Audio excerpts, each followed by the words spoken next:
반갑습니다. 제가 오늘 여러분과 이야기 나누고자 하는 주제는 건축 문화와 현상 설계입니다. 저번 주에 저희 함께 나누었던 그 좋은 건축과 나쁜 건축 그리고 더 나은 건축을 위한 어떤 이야기의 연장선상이라고도 볼 수 있을 것 같습니다. 현상 설계를 통해서 우리가 공부안이 선정된 작품들 사이에서 이제 더 나은 환경을 조성하고 공공 건축물을 통해서 건축 문화의 형성에 기여할 수 있다고 생각합니다. 그러한 흐름 속에서 근래의 현상 설계가 공정성과 효율성을 중심으로 제도를 수정 보완하고 있습니다. 하지만 그 속에서도 과연 순기능으로 잘 작동하고 있는지 여러분과 함께 이야기 나누면서 고찰할 필요가 있다고 생각합니다. 저는 크게 세 가지 파트로 나누어 보았습니다. 현상 설계의 역사가 오래되다 보니 모든 건축, 모든 시대의 건축물을 다루기가 어렵고 제가 경험했던 현상 설계를 통해 이야기 나누고자 합니다. 그리고 매스컴에서 보이는 관점과 수치적으로 정형화된 현상 설계의 현상, 디지털 플랫폼 확산 및 디지털 기술을 활용한 새로운 건축 현상 설계 제도 개선에 대해서 얘기해보자 합니다.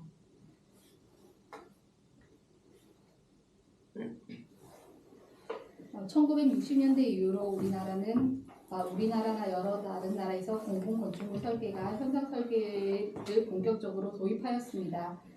국내 역사에서 공식적인 명확한 단일 사례는 찾기 어려우나 역사적으로 중요한 초기 현상 설계 사례로는 김수근 건축가의 59년도 국회의사당 설계 당선안이 있습니다. 이 시기에 관련 법령이나 체계적인 제도가 미비한 상태이며 건축가들에게 한국성이나 전통을 구현하는 강박적인 요구도 있던 경향이 있습니다. 80년대에는 88 서울 올림픽 준비와 함께 대규모 도시 개발 및 아파트 단지 계획이 활발해졌으며 도시 설계 개념이 도입되었습니다. 설계 공모를 위한 법적 근거는 90년대 이후가 되어서야 마련되기 시작하였습니다. 2013년 건축서비스산업 발전 기반 조성 및 진흥을 목적으로 한 건축서비스산업진흥법이 제정되었습니다. 이를 통해 행정적, 재정적 지원을 할 수 있는 기반이 마련되었다고 할 수 있습니다. 다음 보시는 내용은 95년 국내 최초로 국제건축가연맹 공인 아래 치러진 국제현상 설계 공모 기사입니다. 당시 정리건축의 김창일 건축사의 새 국립중앙박물관 당선작이 확정되었던 내용입니다.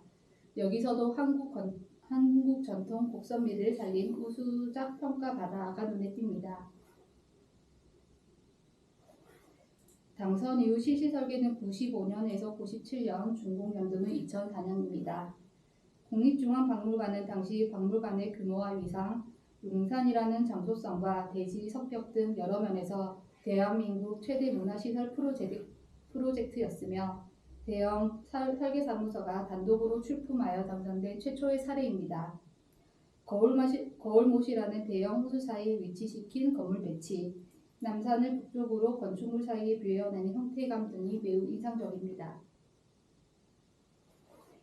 다음으로는 비교적 최근에 준공된 공공시설 중 인상적이었던 건축물에 대해 이야기해보고자 합니다. 이곳은 경북 영주에 위치하고 있는 영주 실내 수영장입니다. 2015년도 일반 설계 공모를 통해 당선이 되었으며 18년도에 준공되었습니다. 보시는 이미지는 설계안의 실내 투시도입니다. 저는 공모안의 준공 사진이 실린 매거진을 통해 먼저 접하였습니다. 내부는 공간감이 가장 먼저 인상적으로 느껴졌고요. 10m 높이의 옹벽을 저층으로 된 수영장 지붕과 연결하면서 이용자들이 자연스럽게 접근할 수 있도록 설계한 부분이 사용자 측면에서 좋은 제안이라고 생각하였습니다. 준공 이후 건축사의 인터뷰에서 기획에서 준공까지 발주처가 자문과 심의 내용을 합리적으로 판단해서 설계가 잘못된 방향으로 흐르지 않도록 했다는 내용이 인상적이었습니다. 또한 사후 설계 관리에서 법적인 역할을 건축가가 할 수 있도록 지방자치단체에서도 먼저 실천하였다고 합니다.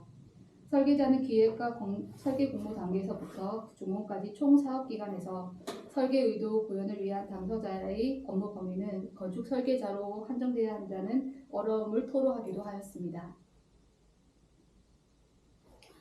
다음은 부산시에 위치하고 있는 주례 열린 도서관입니다. 제가 이 건물을 먼저 접했던 것은 다음 보시는 투시도입니다. 지형에 순응하면서도 형태감과 그 안에 보이는 슬롭을 통해 다양한 공간 구성이 인상적이었습니다. 도서관의 구조를 살펴보면 탁 트인 개방형 중앙 공간이 인상적입니다. 이 공간은 천장까지 개방된 구조로 설계되어 있고 내면이 경사로로 이어져 있어 휠체어 사용자도 자유롭게 이용할 수 있습니다. 그리고 계단 사이에 곳곳에 마련된 계단 덕분에 빠른 이동도 가능합니다. 다만 처음 방문했던 저에게는 다소 동선이 복잡하게 느껴져서 한 번에 익히지 않은 듯 했으나 지역 주민들은 제가 느꼈던 부분을 반복적으로 이용하면 금세 익숙해지지 않을까라고 생각도 들었습니다. 이제 현상 설계의 현상에 대해서 얘기해 볼까 합니다. 현상 설계는 규모와 성격에 따라 국제 공모와 국내 공모로 나뉩니다. 각각 영역에서 어떤 현상이 일어나고 있는지 간략히 정리해 보았습니다. 2013년 12월 설계 공모 공개 프리제이션을 진행한 서리풀 보이는 수정보입니다. 최종 당선작은 스위스의 헤르조그엔 드메롱 작품이 선정되었습니다. 단순하고 우아한 외관과 중심부의 열린 공간을 통해 소장품을 보여주고자 하는 구조라 평가받고 있습니다. 당시 심사 과정에서 많이 거론된 땅, 공원, 연결 등 설계의 방향성을 제시할 키워드를 국내 사무소와 국내 건축가 팀에서 다소 차이가 있게 보였으며 건축을 구성하는 방식에서도 다소 차이점이 있었습니다. 다음은 24년 노들성 국제 설계 공모를 통해 당선된 토마스 헤더윅의 소립풍정입니다. 노들섬이 가진 본질적인 장소성을 살리고 기존 건축물의 형태와 기능을 최대한 유지하면서도 새로운 기능을 더하여 활용성을 높이고 높은 공중부에 메탈 소재를 더하여 커브형 스테인리스 기둥을 활용하여 다양한 시점에서 섬을 조망할 수 있다고 합니다. 이 공모전의 사업비는 약 3억 3,400원으로 책정되었으나 1차 설계안 선정 당시에 4조, 최종 선정 당시에는 1조 3천억이 필요한 것으로 알려져 있습니다. 그리하여 최종 당선작으로 추정되면서 공중보행로의 면적을 절반가량 줄였다고 합니다. 다음은 2024년 국제설계 공모로 당선된 광주 비엔날레 당선작입니다. 국내 설계사무소인 토문과 운생동, 리가온이 공동으로 운영한 소통의 풍경 그리고 문화적 상상체입니다. 하지만 같은 해 당선작에 대한 재공모를 촉구하는 광주 지역의 미술계 기자회견이 있었습니다. 내용을 간추리면 국제 공모인데 기간이 너무 짧았고 공모 과정에 대한 불신의 내용도 있었습니다. 그리고 더해 세계 유명 건축가를 지명 공고하여서 광주의 새로운 랜드마크를 짓자는 의견을 내세웠습니다. 2025년 11월 기준 국내 건축시장은 허가 착공 면적 감소와 노후 건축물 증가라는 이중 구조를 보이고 있습니다. 건설 건축 경기가 장기 침체 국면에 있고 이러한 사업 수주가 많지 않을 때 건축사 사무소는 현상 설계 프로젝트에 전념하며 당선을 목표로 작업을 합니다. 하지만 당선작은 하나, 입상작은 3개에서 4개, 출품은 참가 등록건의 한 3분의 1 수준이며 참가 등록은 100개에서 300개 업체 정도 되는 것으로 보입니다. 현상에 많은 경쟁이 몰리면 좋은 작품들이 수없이 몰리게 되고 낙선작도 수없이 생겨납니다. 24년도 3월 기사입니다. 새 건축사협회가 시흥시가 재공고한 문화와 설계 공모 보이콧을 선언하였습니다.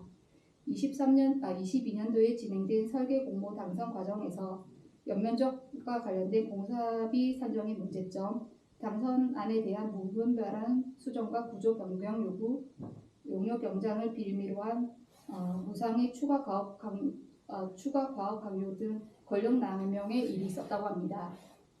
결국 무리한 사업 진행 끝에 재공고가 실시되었지만 실제 공사 면적 추산권 공사비의 30억 이상 적은 금액이 책정되었고 기당선 업체는 앞으로의 공공건축사업 절차의 부당한 관행으로 인해 2차 피해를 막고자 소송을 진행하고 있다고 합니다. 다음은 공모 과정에서 불거졌던 또 다른 사건들입니다.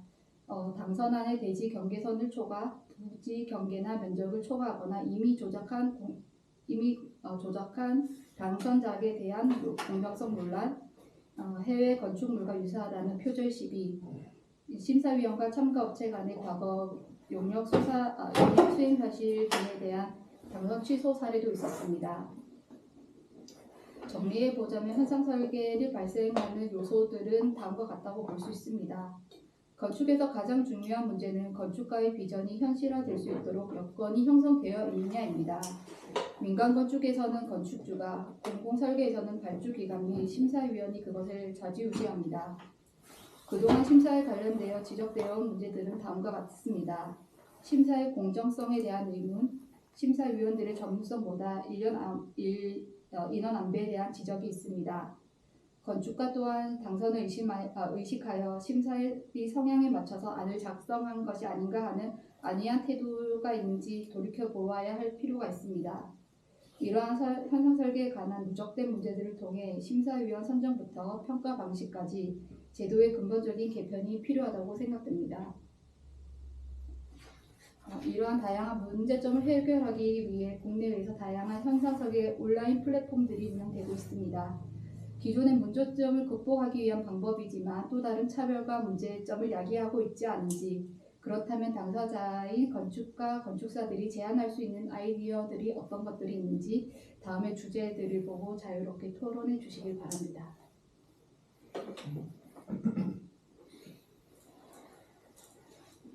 제가 최근 아니고 이제 몇 년 동안 현상 설계를 진행하면서 이제 느끼는 것들에 대해서 이제 좀 내용을 정리하고 너무 무겁지 않은 주제로 얘기하기 위해서 최근에 이제 설계 공모 과정을 온라인화라는 것이 서울시 건축 그 공공건축물 플랫폼, 부산시, 제주시, 그다음에 각 시도교육청 정도 있는 것 같습니다. 그 외에는 보통 현장 접수 제출이 있는 걸로 알고 있고요. 그래서 이러한 것들이 공모 접근에 그 차별을 주지 않는가, 또 그리고 그 디지털된 자료를 제출하는 것이 기존의 현상 설계에서 제출하고자 하는 제출물의 양과 비교했을 때 적당한 것인가, 아니면 너무 많은 것들을 기존 것을 답습하면서 제출하기를 원하지 않는가, 그런 생각들을 해봤고요.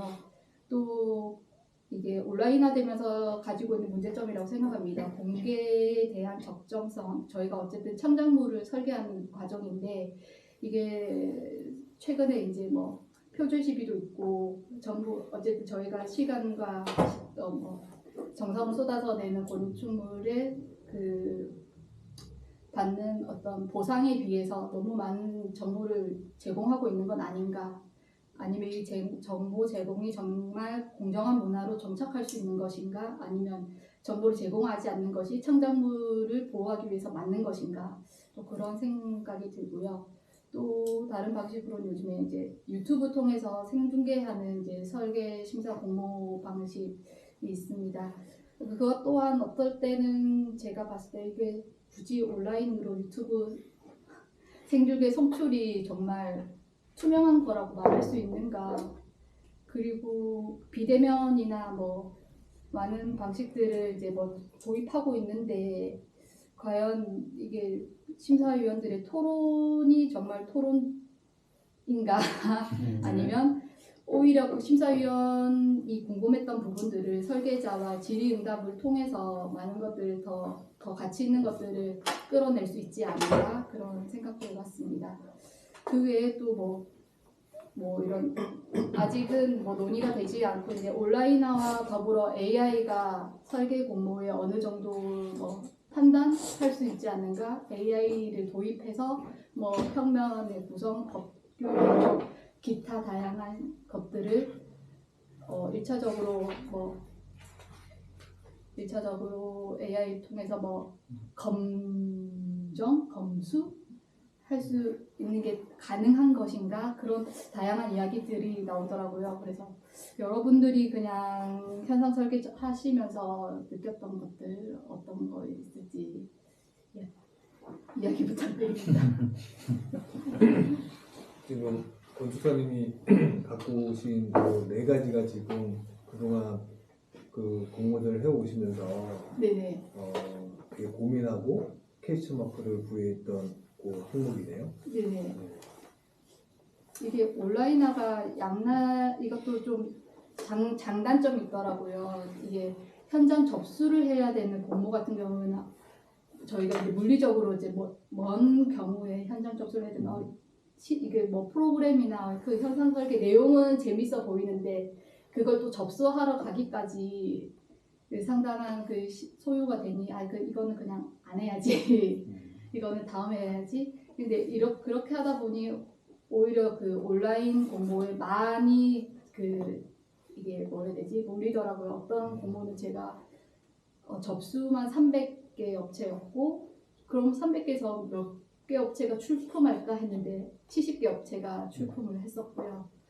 그렇다 보니 설계 공모 심사가 이제 유튜브로 송출되는데 이제 쭉 다 패널이랑 이렇게 지자체에서 만들어서 심사를 하는데 이제 토론이 없더라고요. 그렇게 되다 보니까 이제 작품 제출수가 너무 많다 보니 그 작품들을 뭐 미리 검토하고 오긴 하지만 이제 심사위원들 간에 크게 뭐 토론 없는 상태에서 뭐 투표제 같은 방식으로 가다 보니 이것도 이렇게 많은 사람들이 이 하나의 프로젝트에 좋은 안을 내기 위해서 시간과 정성을 쏟았는데 이거 이렇게 마무리하면 너무 아깝지 않나? 근데 점점 그렇게 되어가는 것 같더라고요. 공모가 이제 온라인화 되기 시작하면서부터. 네. 맞아요. 아까 남아요 여기? 아니요, 먼저 말씀을 하셔도 됩니다. 저희는 순서는 상관없습니다.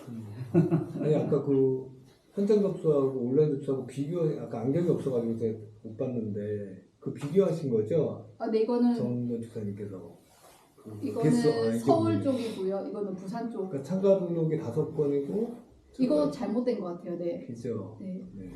보통 참가 등록 104건이고 참가 승인이 97건, 제출이 36건. 보통 그렇죠. 네네.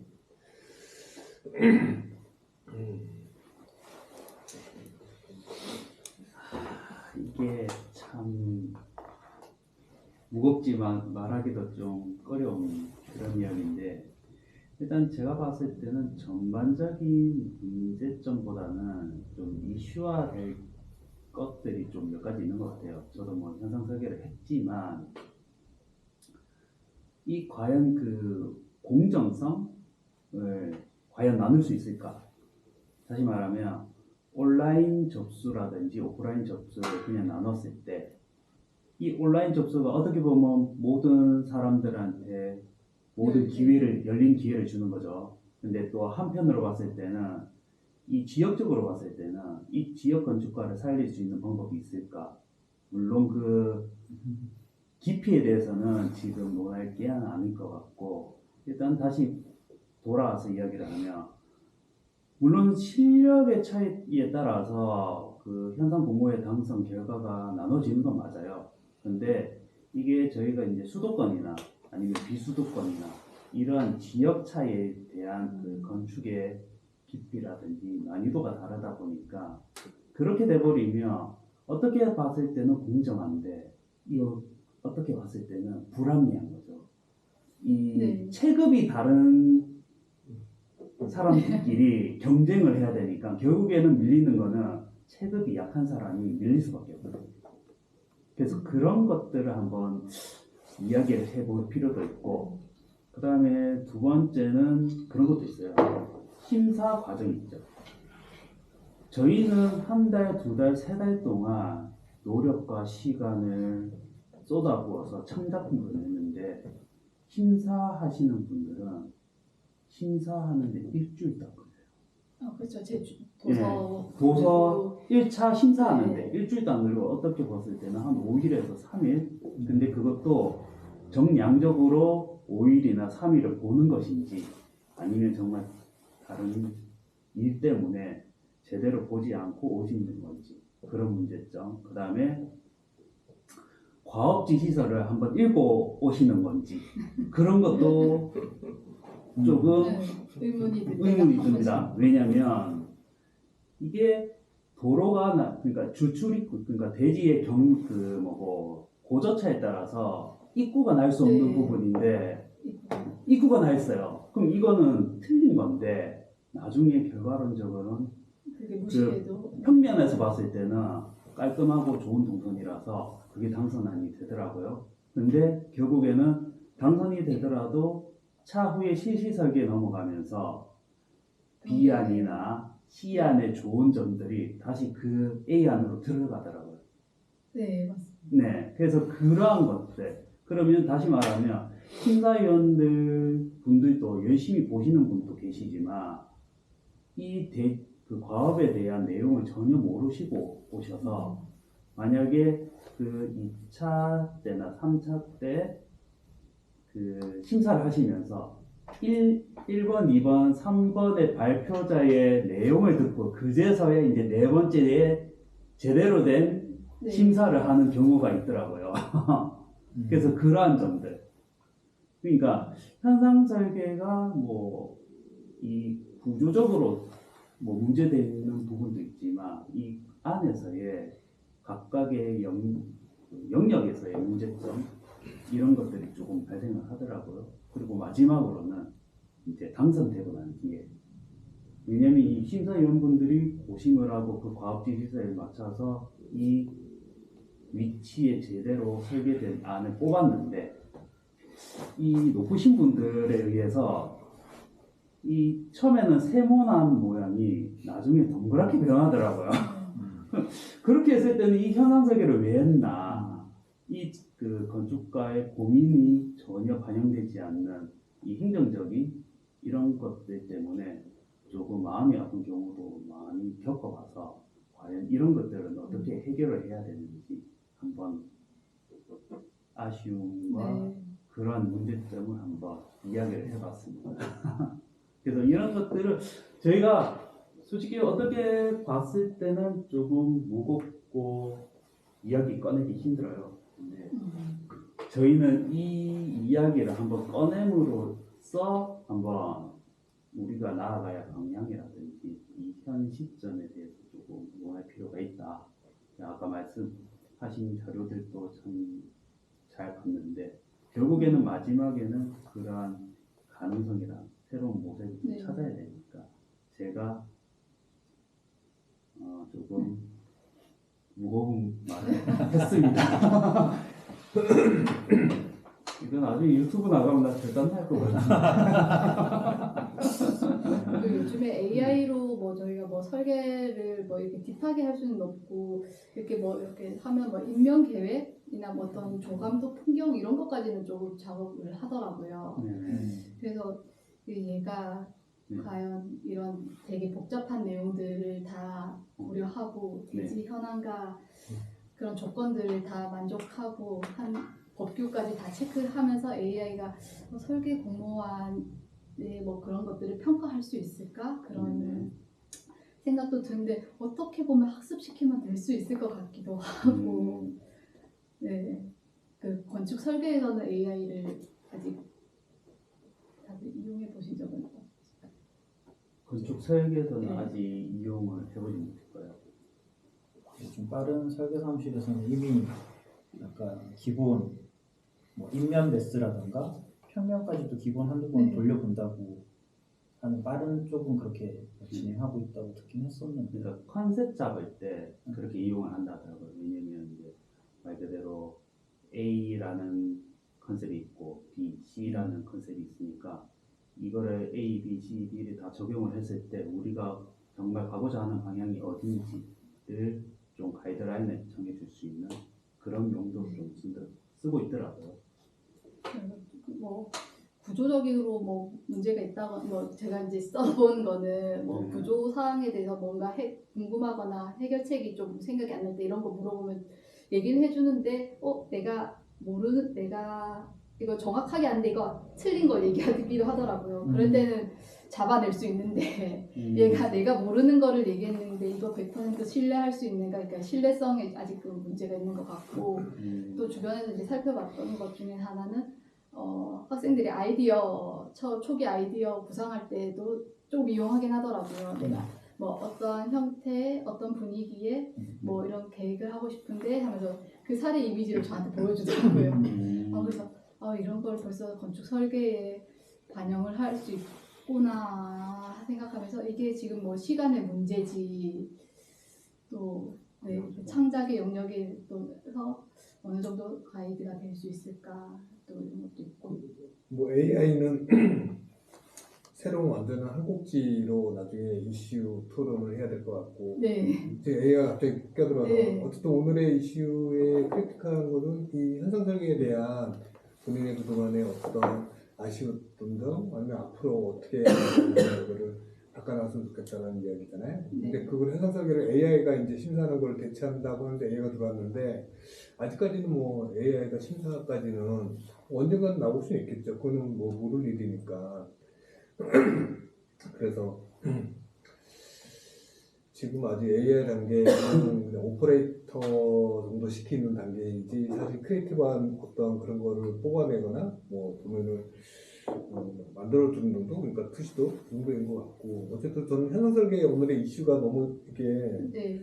우리의 건축적인 삶하고 너무 이렇게 밀접하잖아요. 그래서 아까 그 발표를 되게 잘 들어가지고 어쨌든 이게 계속 이게 논쟁이 되고 있는 이슈거든요. 우리 건축계에서는요. 그 풀리지 않는 화두고. 네. 그러나 지금까지 계속 무언가를 이렇게 좋은 쪽 방향으로 개선하려고 계속 이제 바꿔오고 있고 심지어는 뭐 이제 온라인 생중계 또 토론 또 어떤 데는 1박 2일 동안 토론도 해요. 저의 경험은 그래서 이틀 동안 쳐다봐야 되는 거예요. 그래서 그런 경우도 있기도 하고 거꾸로 아까 말씀하신 것처럼 토론 없이 투표제로만 가기도 하고 다 그 지역이나 지자체마다의 케이스 바이 케이스인 것 같아서 그리고 지자체가 어떤 한 방향으로 잡혀 있더라도 또 그 모이는 심사위원들의 성향에 따라 또 케이스 바이 케이스로 막 이렇게 되는 것 같아서 이게 무언가 어떤 푸른 원칙을 하나 만들고 그쪽으로 잘 바꿔서 가면 좋은 우리 공공건축이 나오는 데 있어서 큰 역할을 할 텐데 아까 앞서 말한 우리 안정호 건축사님 말한 그런 여러 가지 문제점들로 인해 좀 안 좋은 비판적인 그런 면들이 나와서 좀 안타깝고 아쉬운 상황이죠 사실은. 그리고 저번에 아까 이야기한 것처럼 가끔 심사를 가니까 그러면 거꾸로 제가 상대방 입장에서 난 제출하는 사람이 제출하는 경우가 더 많으니까 그래서 얼마나 피와 땀과 뼈를 갈아서 다들 50개를 제출했잖아요. 이걸 하면서 설계비가 3억이 채 안 됐었어요. 네, 그죠. 그러니까 3억이 채 안 돼가지고 각자 그 인건비만 다 오면 설계비를 넘어 쓰는 거야. 그렇죠. 뭐 그런 이제 우스갯소리 하는 요즘에 그것도 온라인 접수였거든요.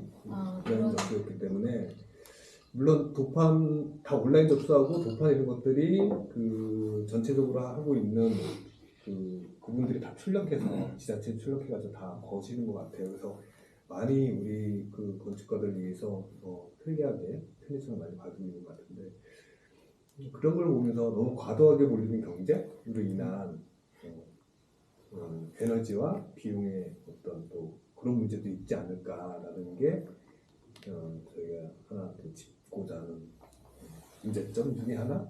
근데 여기서 솔루션도 이야기 나오면 좋겠는데 참 어려운 이야기여서 그렇죠. 너무 어려운 이야기거든요.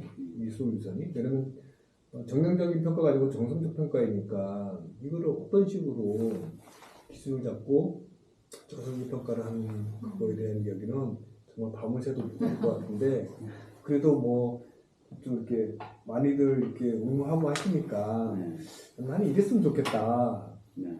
이거는 하나 정도는 바뀌었으면 좋겠다. 예를 들면 왜 맨날 하드커피를 제출하려고 그래. 열몇 부씩 그게 한 30만 원씩 나가는데 온라인 접수 받아서 본인들이 A3기를 출력하면 되지. 사실 비용도 꽤 많잖아요. 그래서 네. 지역 경제 어떤 인쇄 업체들의 경기를 살리기 위해 하는 건가? 뭐 그것도 없지 않을까요? 없지 않을 수도 있지만 우리 다 열악한 우리 작은 이 건축가 사무실 입장에서는 그거 하나도 꽤 큰 비용이니까. 사실은 오늘 제가 하나 온라인 접수를 했는데 내일은 하드카피로 또 이중으로 제출하게 돼 있어요. 아, 그래서 온라인을 받지를 말던가 뭐 약간 이제 헷갈리는 거죠. 예, 그래서 그 발주처 입장에서 좀 더 역지사지 입장에서 좀 이렇게 배려를 좀 해주면 좀 더 좋을 텐데라는 아쉬움이 있어서 저는 오늘 그 이야기 하나 하고 한번 뭐 좀 아쉬웠던 거 혹은 이건 좀 바뀌었으면 좋겠다 이런 거 있으면 좀 더 좋은 토론이 되겠네요. 저는 그런 것도 있습니다. 아까 전에 하나 빼먹은 게 있었는데,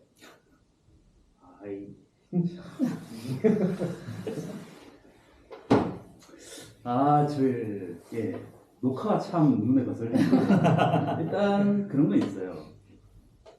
심사위원 구성 중에 현상 설계를 한 번도 안 해보신 분, 그 다음에 이 공공거축을 한 번도 해보지 않으신 분들이 갑자기 심사위원으로 계시더라고요. 저는 과연 그게 정량과 정성 모두를 할 수 있을까? 저는 그게 조금 의아해했어요. 그러니까 다시 말하면 저희가 자동차를 디자인을 하거나 아니면 자동차에 대한 평가를 하려면 제가 자동차 운전도 해보고 정비도 해보고 대략의 그 자동차에 대한 내용을 알고 있어야 되는데 이분은 자동차를 타본 적도 없고 끼케야 자전거 정도? 근데 심사위원을 하시네. 근데 이 공간의 구성에 대한 내용을 이야기를 하셔야 되는데 전혀 다른 이야기를 하시는 그러한 경우. 저는 이런 것도 많이 아쉽더라고요. 이거는 이제 지역의 사회를 잘 익히 알고 있기 때문에 그런 판단을 해주는. 아니요, 예전에 여기 뭐 지역뿐만 아니고 수도권도 비슷했어요. 요즘은 조금씩 바뀌고 있는데 그래서 이제 요즘은 심사위원 구성을 할 때 자격 조건이 조금씩 이제 그 강화되더라고요. 그러니까 뭐 어디에 뭐 참여를 했거나 아니면 무슨 활동을 하고 있거나 이러한 것들. 왜냐면 예전에 저희가 뭐 그런 게 또 있었죠. 시간이 해결해주는. 그러니까 결국에는 이 사람의 능력보다는 시간이 해결해줘서 그 경력이 차다 보니까 자연스럽게 대우해주는 그런 경우가 있었죠. 근데 그런 것들이 이제 조금씩 이제 바뀌고 있는데 이것도 결국에는 우리가 이렇게 이야기를 하다가 보니 이제 바뀌게 되는 계기가 아닌가라는 생각을 해봤습니다. 근데 요즘 좀 아쉬운 부분이 또 아직은 있다. 저는 그 제출물이 적정한가에 대해서 좀 얘기를 해보자면 아직도 저희가 뭐 투시도, 조감도, 그 다음에 뭐 설계 개념에 대한 각종 다이어그램, 그 다음에 평면 설명하는 다이어그램, 단면 설계 이런 것들 들어가는데 그게 과연 그 건축물 저희가 이제 뭐 평가하는 시간이 짧다 보니 그것들로 다 이해가 될까? 오히려 그 뭐 저희가 뭐 3D 작업하면 그걸 동영상으로 만들 수가 있잖아요. 차라리 건물을 이렇게 입체적으로 다 보여줄 수 있는 그런 결과물이 조금 더 설득력이 있잖아요. 이 건축물을 단시간에 이해하기에 설득력이 있지 않을까. 아직도 그 다이어그램 그 2D로 된 것들을 계속 작업을 해야 되나 이런 그런 부분은 시간이 해결해 주지 않을까요? 시간이. 왜냐면은 기술의 발전은 이제 VR이 그런 건데 결국 우리가 3D 모델링을 냈을 때 VR 안경을 끼고 볼 수 있다 하면 그런 거 없이 사실상 그 대지에 그 건물이 얹어진 모습 볼 수 있긴 하거든요. 지금도 사실 가능은 하고.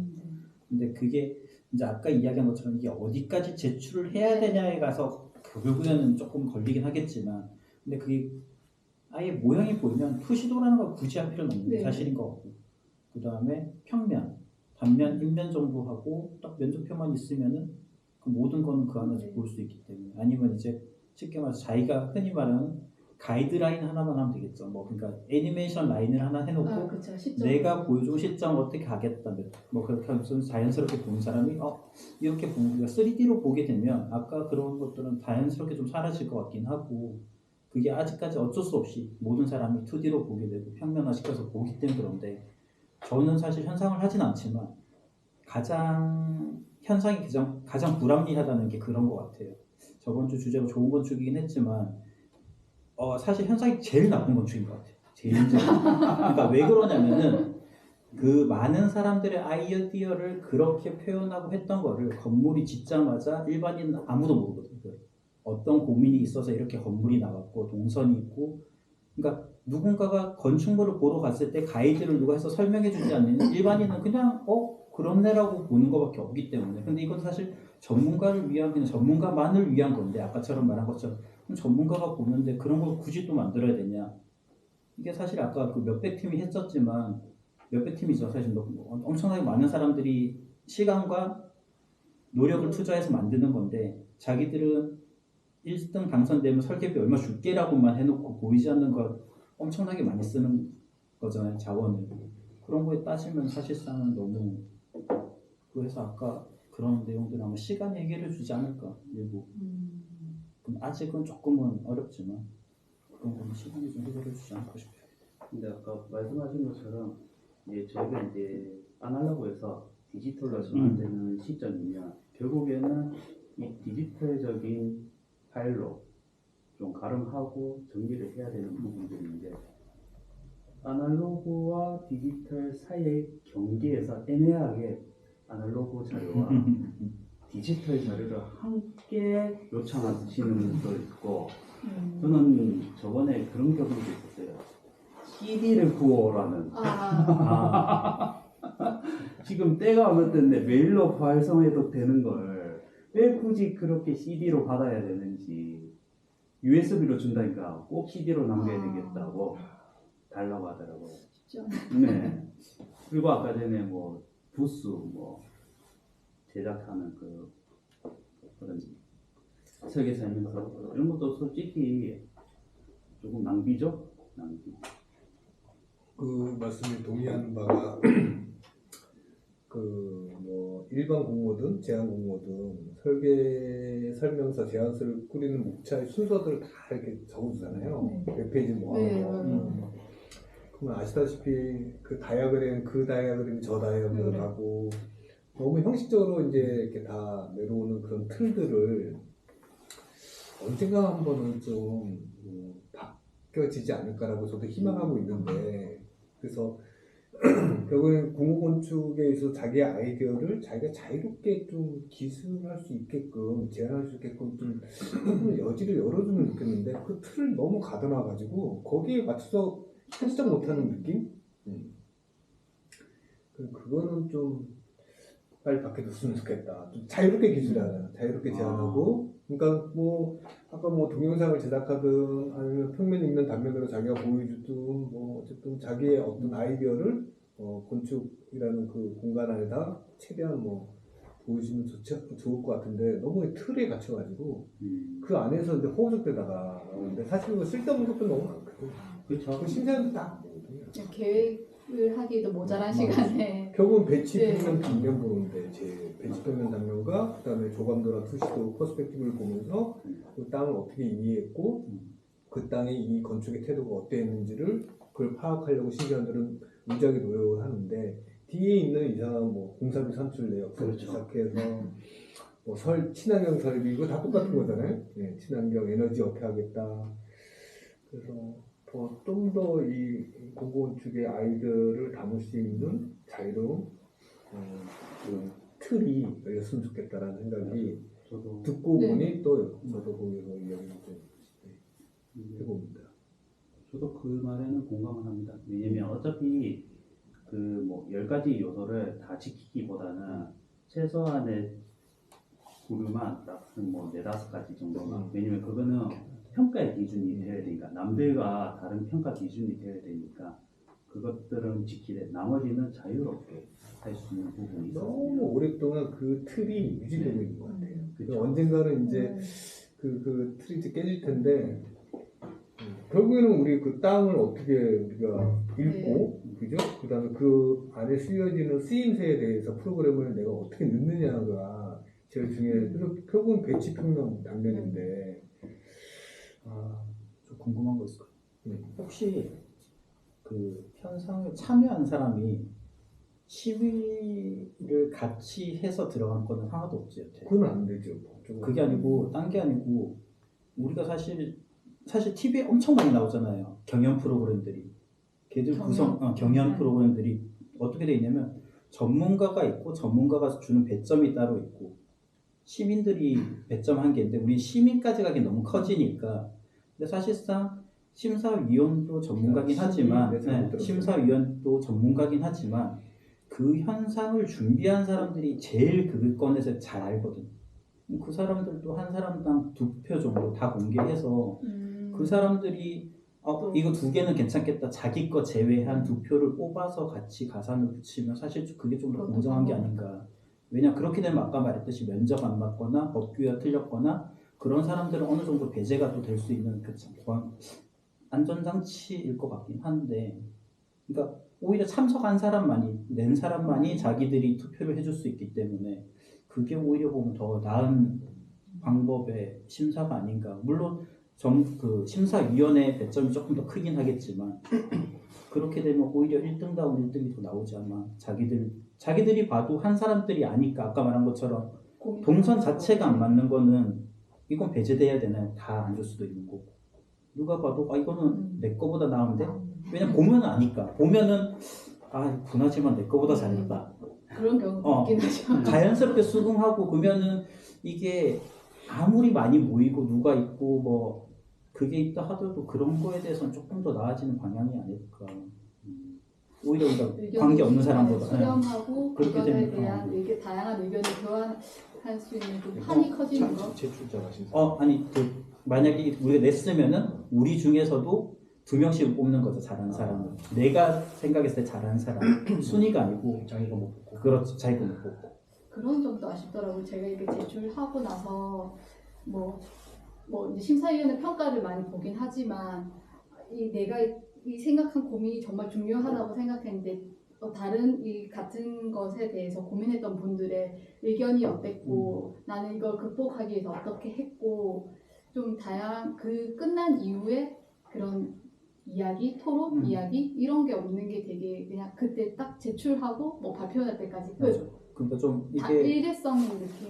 좋은 거를 공유를 하면서 더 좋아지는 과정도 있을 거고 다들 있을 건데 나쁘게 하면 획일화가 될 수 있겠죠. 그래서 옛날보다 참 많이 좋아진 거예요. 선수단적인 거를 좀 이야기하자면 요즘에 이제 유튜브로 생중계하고 그 다음에 심사하러 가기 전에 그 사이트를 먼저 방문합니다.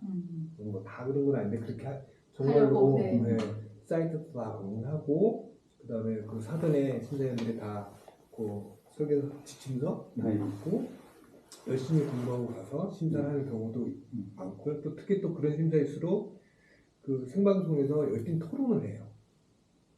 토론을 이렇게 긴 시간 동안 토론을 해서 결국에는 한 작품에 대해서 어떤 작품만이 온전하게 다 완벽할 수는 없잖아요. 장점이 있으면 또 단점이 있고 또 이 작품은 이런 장점이 있고 단점이 있고 그래서 열띤 토론을 해서 끝내 이 도출해가는 과정이 그 옛날에 깜깜이 심사 때면 지금 엄청 좋아진 거죠 사실은요. 그래서 사회가 뭐 이렇게 우리가 계속 발전하듯이 우리 건축계도 이렇게 심사의 이런 룰도 좋아지고는 있는데 우리가 이렇게 토론을 조금 더 하고 여러 가지 공론화하고 뭐 하면 앞으로 더 좋아지지 않을까라는 희망적인 생각을 듣다 보니 약간 저도 이런 내용에 대해서 이제 고무가 된 게 불과 몇 년 안 됐기 때문에 어쨌든 좀 더 좋은 방향이 없을까 내가 느끼는 답답함이 다른 사람도 비슷하게 느낄 수도 있을 텐데 이런 생각도 들고 근데 이게 혼자 생각한다고 뭐 개선될 것은 절대 아닐 것 같고 어쨌든 이러한 생각들이 계속 표출돼야 되는데 지금이 저는 그게 제일 적기라고 생각을 해요. 많은 사람들이 이 같은 아픔을 느끼면서 우리가 이 제도를 어떻게 개선하는 것이 앞으로 그러니까 지금뿐만 아니라 앞으로의 세대에게도 그게 결국 또 건축 문화라도 또 될 수도 있고 그것이 공공 건축물이고 하니 공공성에 집중한다면 네, 지금이 그거를 딱 터트릴 수 있는 절호의 기회이지 않을까 저는 그런 생각을 하거든요. 저는 아까 전에 이정현 건축가가 이야기한 것을 좀 더 전 단계로 가면 이 결국에는 이 프로젝트가 나오기 전에 한번 기획 설계라는 거 있잖아요. 기획 용역. 그 기획 용역에 참가한 사람을 심사위원으로 초대하는 것도 나쁘지 않을 것 같아요. 왜냐면 이 기획 용역을 하면서 이 발주처에서 네. 요구하는 것들을 다 집어넣고 그 다음에 이게 한 번에 되는 게 아니고 이렇게도 해보고 저렇게도 해보고 최대한 이 안에 나올 수 있도록 최대한 검토를 하는 고민도 많이 사람이에요. 했어요. 고민을 제일 많이 한 사람이거든요. 그럼 이 사람이 이 땅에 대해서 이 건물에 대해서 누구보다 더 잘 알고 법규를 더 체크를 많이 했을 거고. 쓴 사람이라서 그 사람을 조금 괜찮죠. 심사위원으로 초대하는 거는 어떨까? 이런 발칙한 생각? 근데 그거는 이제 일단 아이디어일 뿐인 거죠.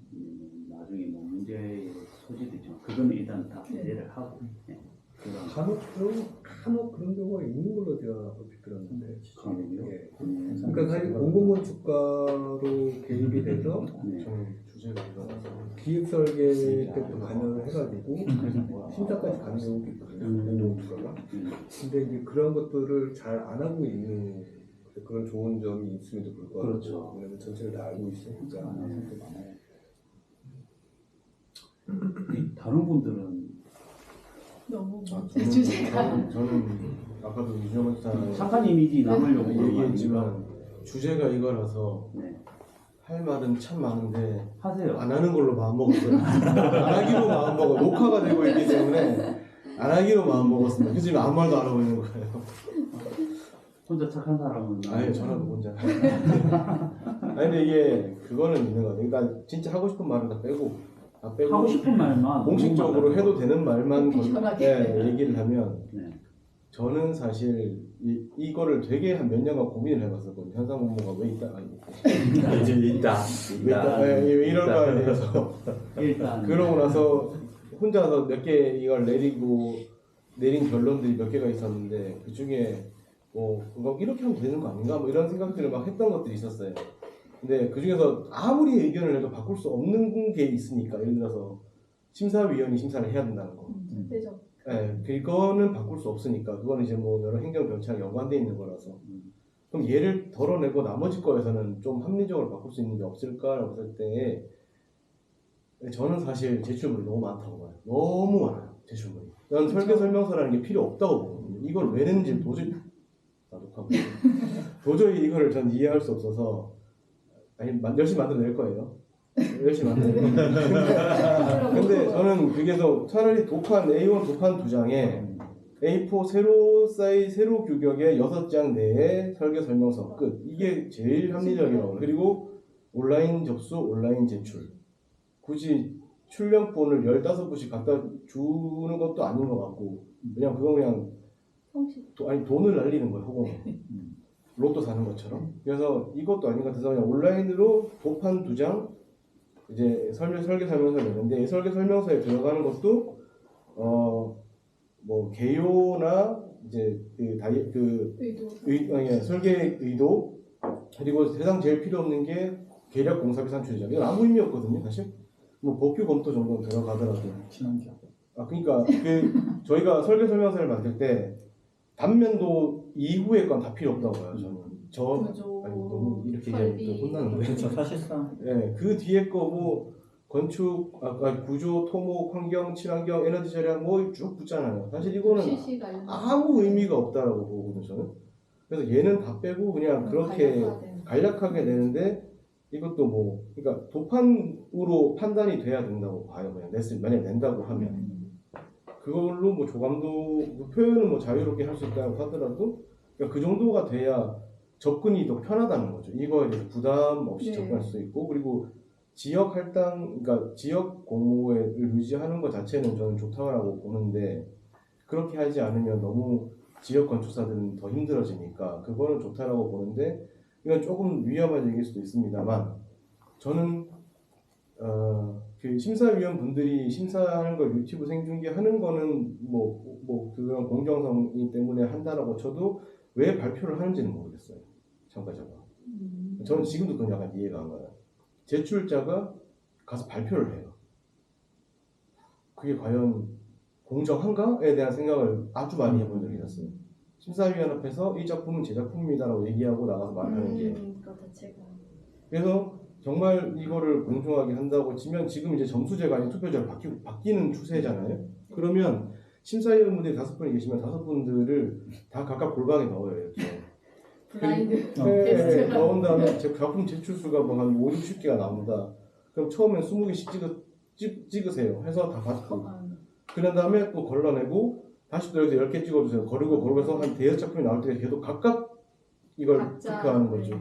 그리고 이게 그 저희가 순위권이라고 말하는 그 안에 들어갔을 때 모여서 토론하고 하면 이제 그때는 뭐 좀 뭐라고 사견이 들어갈 수 없는 안들이 모인다고 보고 객관적으로 좋을 수 있는 안들 뭐 이게 물론 100% 맞지는 않겠지만 그리고 그거를 토론하는 거는 뭐 좋을 거라고 생각을 하는데 이게 다 일장일단이 있겠죠. 질의응답을 할 수 있다라는 일장일단은 있지만 발표자가 심사위원 앞에 나가는 게 맞는가에 대해서는 저는 그 생각을 되게 많이 해봤었어요. 저는 비대면도 조금 의심.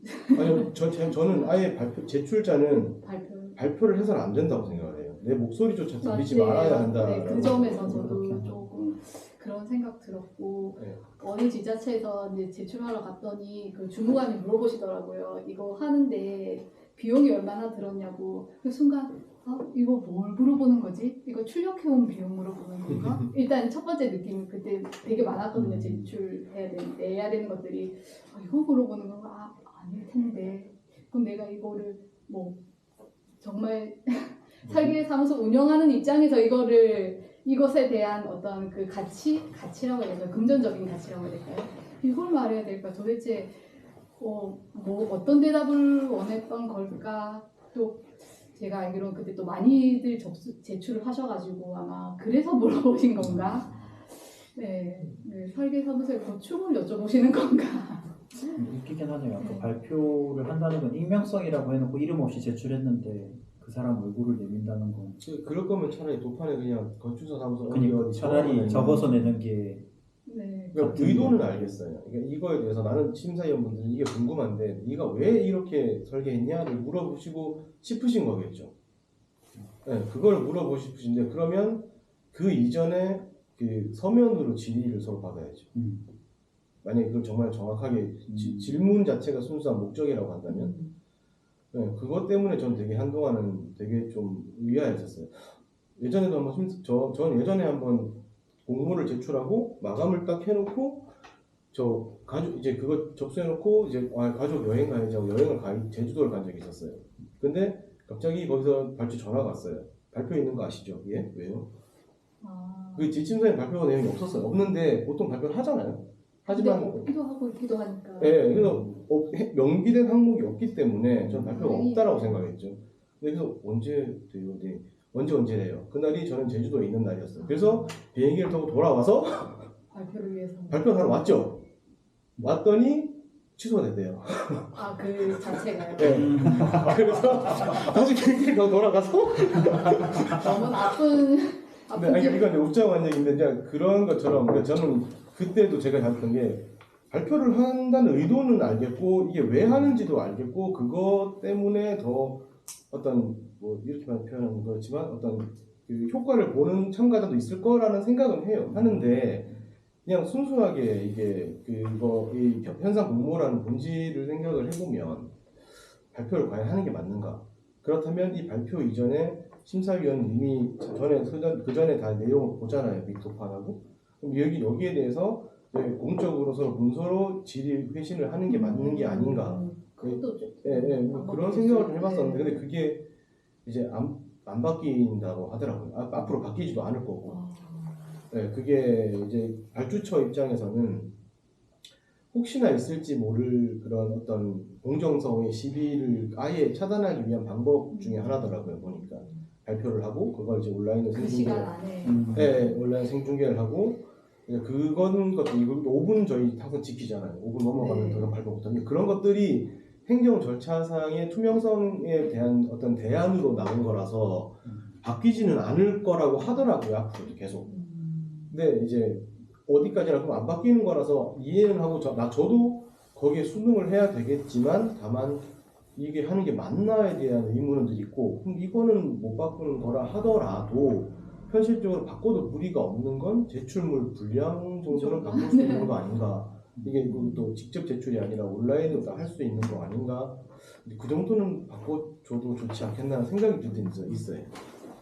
저도 그것도 생각해봤어요. 얼마 전에 설계 설명서를 한 5번, 네, 6번이랑 이거를 한 3분 정도의 음성 파일로 준 거죠. 괜찮죠. 네. 그거를 말 그대로 이제 그 음성을 바꿔서, 그러니까 내가 아닌 음성 변환. 음성 변환을 한 거죠. 그러면 어차피 도면집이나 설계 설명서나 똑같은 거잖아요. 그럼 그 분량을 줄이고 그 분량을 줄인 만큼 짧은 시간 내에 이 사람의 의도한 바가 뭔지만 알려줄 수 있도록만 해주면 이 심사하는데도 시간도 줄이고 쓸데없는 거 안 봐도 되고 그러면 좀 더 합리적으로 평가를 할 수 있지 않을까 그런 생각은 한번 해봤습니다. 저는 말씀하신 것처럼 거기 좀 더해서 분량만 줄여주면 참 좋겠어요. 분량은 당연히 줄여야 되는 거죠. 네. 그 방향으로 줄이는 방향으로 그렇죠. 출력만 안 해도 참 좋겠어요. 제가 봤을 때는 설계 설명서도 그러니까 뭐 도면이라든지 조감도라든지 이런 것들이 한 10장 내외로 다 정리가 될 수 네. 있어요. 될 수 있는데 그것들을 자꾸 분량을 늘리는 거예요. 근데 분량을 늘린다고 해서 좋은 안이 나오는 것도 아니고 그 좋은 안을 모든 걸 설명할 수 있는 건 아니거든요. 그러니까 그런 것들은 조금 행정적인 아까 말했던 행정적인 절차가 있다 보니까 어쩔 수 그게 없는 것 같아요. 단연간에 쌓아온 어떻게 보면 자기들만의 네. 노하우 계속 로테이션을 시킬 수 있어야 한다고 생각을 해서 만약에 이준영 건축사님이 이번 공모전 심사위원 들어갔어요. 그럼 향후 1년간 심사위원을 못 들어가는 거죠. 약간 요즘에 그런 식으로 가는 것 같아요. 네, 근데 그게 아직 이제 정책화는 안 되어 있다라고 하더니 그래서 네, 맞아요. 늘 들어오신 분이 들어오시기 뭐 그런 거. 쿼터든가요? 서울에 그 비영리 같은데 그 카운팅하는 애들이 있어요. 아. 네.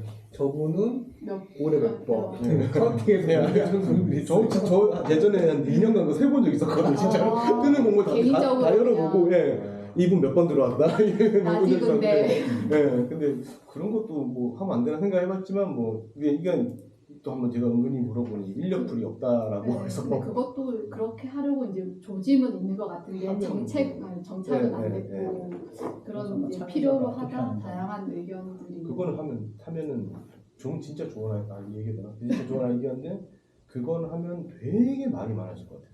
근데 오히려 네. 참 그 등록한 사람이 제출한 사람이 투표했기 때문에 좀 덜 이런 경우가 발생할 수가 있어요. 그러니까 그게 저희가 다 끝까지 가는 건 아니지만 다 제출을 했어요. 저는 제가 냈는데 만약에 이진아 공사님께 너무 좋은 거예요. 아니 내가 봐도 와 이거 너무 좋다. 그럼 난 일부러 투표를 안 하는 거죠. 제가. 그리고 이분은 내가 지킬 수 있겠어. 하면 이제 거기에 저 투표를 하는 거죠.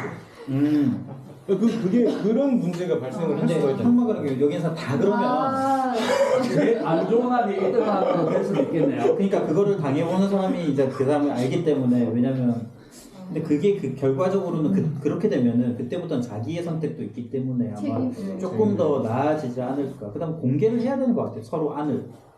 특히 울산은 다 비공개지만 공개를 해야 1등한 사람 걸 보고 벤치마킹도 할 수도 있고 더 나은 것도 나올 수도 있고 다른 안들도 그 안만 그런 게 아니고 그 다음 안에서도 더 발전된 게 계속 쌓여야 되는데 너무 우리는 그게 없이 끊어지다 보니까 근데 저는 그게 심사위원께서 심사를 할 때 조금 더 이게 현실적으로 할 수 있는 방법을 저는 안주호 공사님 얘기가 맞다라고 보거든요. 기획 용역을 하는 건축사가 심사를 들어가는 게 저는 맞다고 봐요. 왜냐면 그걸 제일 오래 고민을 해봤기 때문에 아무리 예쁜 안이 와도 이거 안 돼요라고 말을 할 수가 있을 거라고 저는 보거든요. 근데 근데 그게 좀 미묘한 부분이 있어서 아마 안 되는 것 같기는 한데. 그런 것도 있겠죠. 근데 저는 사실 기획 영역을 하거나 혹은 그 부서에서 못해 이걸 그러니까 공무원분 주제에 못 들어오시겠지만 기획 영역을 한 건축사는 심사를 참여를 해도 더 효율적으로 심사를 저는 할 수 있을 거라고 저는 봐요. 이게 훨씬 더 그거는 되게 괜찮은 아이디어라고 저는 생각했었는데 불가능하겠죠. 그렇죠. 아니요, 건의를 불가능하지 않을 것 같아요. 근데 가능할 되게 수 좋은 네. 아이디어예요. 네, 저는 또 그런 것 그 같습니다. 아까 저도 듣고 나서 그게 불가능하지 않은데 왜 안 되고 있을까라고 좀 고민해봤는데 앞으로 계속 우리가 뭔가 이걸 목소리를 좀 높여서 네. 사실은 이제 우리 우리 뭐 학생들도 졸업하면 곧 신입원수가 다 신입원수라서 올라가잖아요. 그러니까 이게 뭔가를 조금씩 세상을 바꿔놓지 않으면 우리 살아나기 다음 어려운데. 세대, 다음 후배들 건축계에 오시는 그 후배님들이 어려워지니까 조금씩 이런 토론 너무 좋은 것 같아요. 그리고 좋은 아이디어 막 나오시네. 나 생각 이거 못하는. 약간 유머스러운 얘기 하나 하거든. 사실 이제 이렇게 발표를 오라 그러기도 하고 안 오라고 하는 분들 있어요. 난 거꾸로 좀 오라고 했으면 좋겠는데. 왜냐면 그렇죠. 나는 이제 고민한 것도 고민한 거를 좀 얘기하는 이렇게 해야 되고 그 설계 설명서라는 게 너무 포맷이 일정하게 되어 있다 보니까 너무 똑같잖아요. 쓸데없는 거 많고. 그래서 정말로 난 땅에 대한 이야기 혹은 내 단면에 대한 이야기 뭐 이런 걸 해주고 싶어서 필요할 때가 있는데 한 번은 갔는데 저 공부 좀 많이 안 하거든요. 많이 안 하고 한 지 얼마 안 됐어요. 근데 커튼이 쳐져있는 커튼이 블라인드. 네, 목소리는 나가는데 근데 벽 보고 발표하려고 하니까 이 발표가 안 되는 거야. 그러면 이제 사람의 눈을 보고 그 사람의 표정을 보고 어느 페이지를 이렇게 물어보고 뭔가 이렇게 이게 익숙한데 교감이 있어요. 네, 하얀 커피를 보고 발표하니까 저도 모르겠다. 엄청 버벅거리거든요. 맞아요. 아니 괜히 교과서 긴장되고. 교과서 읽듯이 읽게 되고 그러니까 발표를 한 의미가 싹 나가지고 결국에는 발표 못해서 떨어졌잖아요. 물론 안도 안 좋았겠지만 안도 안 좋았겠지만 그런 것도 아까 말씀하신 거 똑같이 생각나네. 정말 발표하러 갔는데 내 다음 사람이 너무 많이 좋은 거예요. 이게 온라인으로 나오니까. 실시간으로 보면서. 네, 그 전까지 내게 제일 좋았는데 내 다음 사람이 발표하는데 하면 할수록 빠져드는 거예요. 어떻게 저렇게 풀었지 땅을? 프로그램을 저렇게 녹여내? 야, 저거 정말 쓸만한 공간이 되겠다. 그래서 이제 같이 간 우리 스텝하고 집에 가자. 2등이다. 저기 1등이야. 가자. 했는데 내가 찍은 그분이 1등이 안 되고 그분이 2등하고 저희가 3등했는데 그 1등은 내가 받아들일 수가 없고 그건 개인적으로 제 안목이 낮을 수도 있겠죠. 제 안목이 낮거나 제 디자인을 바라보는 관점이 틀릴 수도 있으니까 그건 그냥 개인적인 사견인데 제가 뽑혔으면 좋겠다는 안이 안 되니까 마음이 너무 너무 저런 건축물 하나 나왔으면 좋겠다는 생각이 들더라고요. 뭐 그런 에피소드도. 그런 의견에서 아까 그 참여했던 사람들의 의견을 뭐 그것도 좋은 아이디어신 것 같아요. 뭐 표를 던질 수 있다고. 근데 제가 겪어본 바로는 이 틀이 안 바뀌는 이유 중에 하나가 있습니다. 담당 공무원입니다. 왜냐면 아시잖아요. 이게 저희가 이건 뭐 시청도 들어가. 우리 시작자는 담당 공무원 때문입니다. 이게 담당 공무원이 이게 나쁘다 좋다를 떠나서 이게 짜여진 틀이 있으면 일하기 편해요. 맞아요.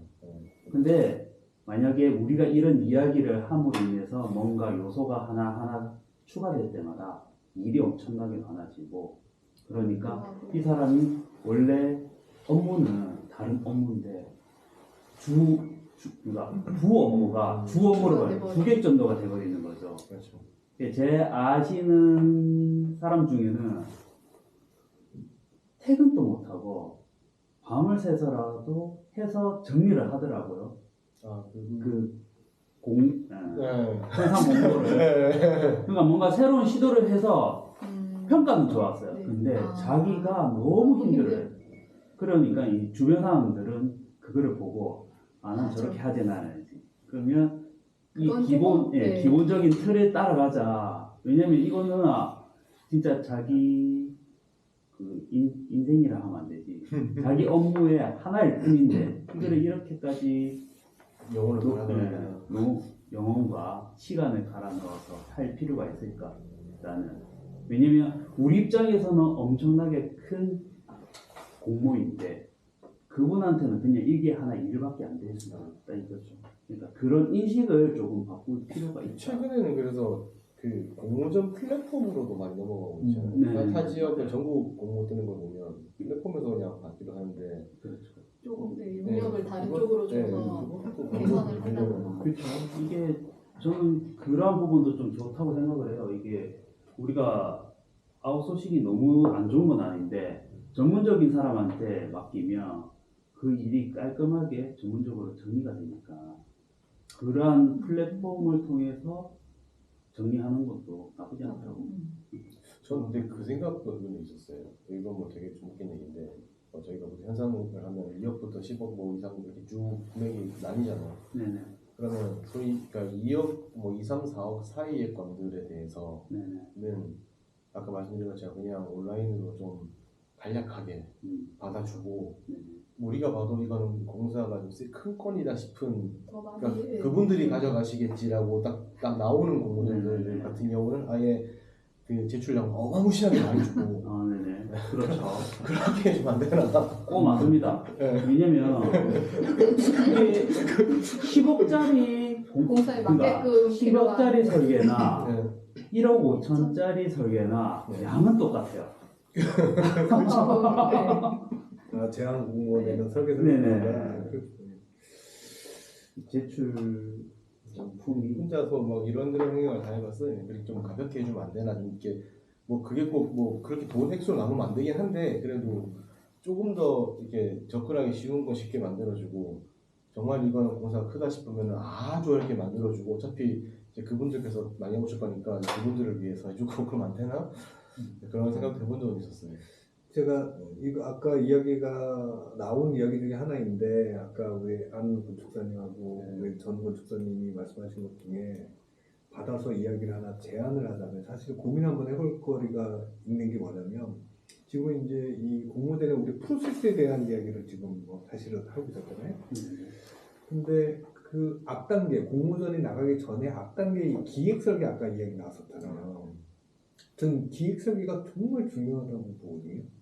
이 기획 설계를 그러니까 제대로 된 기획 설계를 통해서 나온 공모전이어야 그게 설계 지침서가 제대로 나오잖아요.